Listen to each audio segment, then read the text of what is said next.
Throwback Thursday, and it's all or nothing. It's Modern Warfare 3. I stab people. I want to talk about big man problems. And what I mean by that is, first off, I am not at an ideal health level that I want to be at. Still hitting the gym, still trying to lean up a little bit.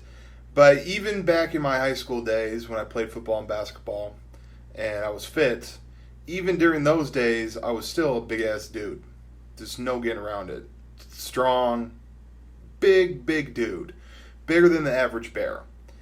And some of my subscribers might relate to this, and some of my subscribers might be small and very thin and gangly or short or whatever. But when you're tall and big, you run into some issues. One of the issues you might run into is the plane walk. When you fly on an airplane. When you fly on an airplane, you look at your airplane ticket like it's a fucking lotto ticket. And when you look up at the seats, those are the little balls that pop up. So you kind of scan the aisles. You kind of go, hey, I'm in 17D. So you're like counting down, looking, trying to see where 17 is. And the first thing you do is you look and see who is next to you, who you're going to be sitting next to.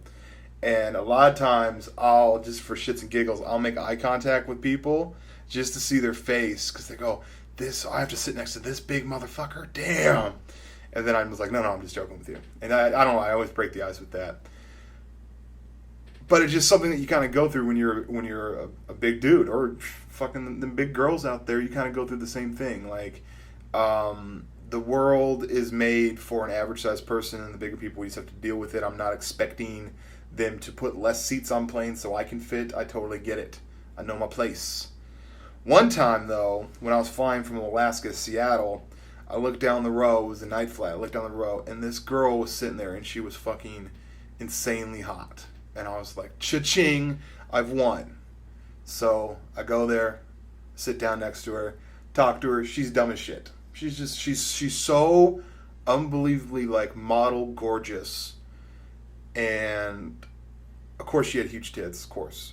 Like, you couldn't not have huge tits if you were that fine. And I'm sitting next to her, and she's just kind of dumb.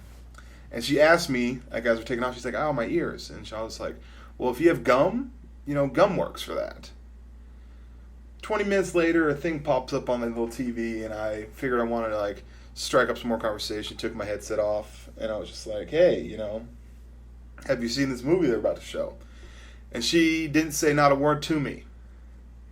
I was like, well, that's kind of cunty of her just to ignore me. And then I kind of waved at her like, hey, have you seen this movie yet? Like, I didn't want to bother her. And she took the gum out of her ears. Stupid bitch. 5 stars. Peace and butt grease.